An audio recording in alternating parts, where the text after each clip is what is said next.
আমাদের এই জীবন, তাতে এই যে সময়চক্র, তা তিনটি ভাগে বিভক্ত। এক হলো অতীতকাল, ফেলে আসা অতীত। তারপরে আসে বর্তমান, এখনকার এই মুহূর্ত। আর তারপর আসে আগামীকাল, অর্থাৎ ভবিষ্যৎ। এবার এখানে সবথেকে গুরুত্বপূর্ণ হলো অতীতকাল, ভবিষ্যৎকাল, ফেলে আসা অতীত এবং আগামী সময়। কেন? কারণ এই দুইয়ের উপর নির্ভর করছে যে আপনি বর্তমানে কি করতে চলেছেন। শুধু প্রয়োজন হলো সঠিক দৃষ্টিভঙ্গির। অতীতকালকে যদি আপনি একটি দৃষ্টিভঙ্গি থেকে দেখেন, তাহলে অতীতকালে আপনি দুঃখও দেখতে পাবেন, যন্ত্রণাও দেখতে পাবেন।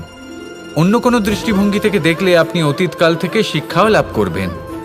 এবার এই শিক্ষা অনুসারেই বর্তমানে কর্ম করা উচিত।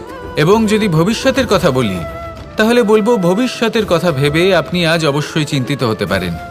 অন্য একটি দৃষ্টিভঙ্গি থেকে দেখলে এই ভবিষ্যতেই আপনি একটি লক্ষ্য, একটি উদ্দেশ্য দেখতে পাবেন, যে আপনি কি করতে চান, কি লাভ করতে চান। এবার সেই অনুসারে বর্তমানে কর্ম করা উচিত, ভবিষ্যৎ এবং অতীতকাল অনুসারে। এভাবেই যদি জীবনে কর্ম করতে থাকেন, আপনার এই বর্তমানের দিনগুলো আপনি একটু নতুনভাবে বাঁচতে পারবেন। এভাবেই যদি জীবনে এগোতে থাকেন, তাহলে আপনার জীবনে আনন্দের উদ্ভব হতে কেউ বাধা দিতে পারবে না। আসুন আমার সাথে ভালোবেসে বলুন, রাধা রাধা।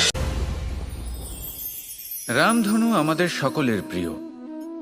আকাশে এই 7 রং দেখে মন আনন্দে ভরে ওঠে। কিন্তু এই রামধনু প্রত্যেক দিন বা সবসময় দেখা যায় না। বর্ষার ঋতুতে দেখা যায়।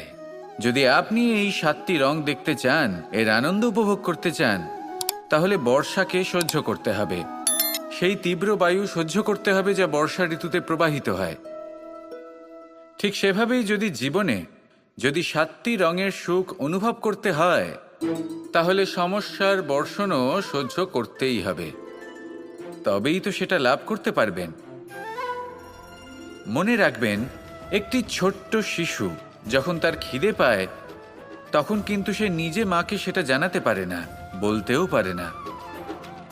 তাকেও কিন্তু সেই খিদের যন্ত্রণা সহ্য করতেই হয়।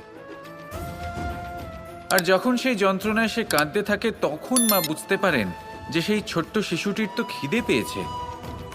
তখন তার খিদে দূর হয়। বসে থেকে এই সংসারে কোনো কিছুই লাভ করতে পারবেন না। যদি সুখ ভোগ করতে হয়, তাহলে যন্ত্রণাও সহ্য করতে হবে, পরিশ্রমও করতেই হবে।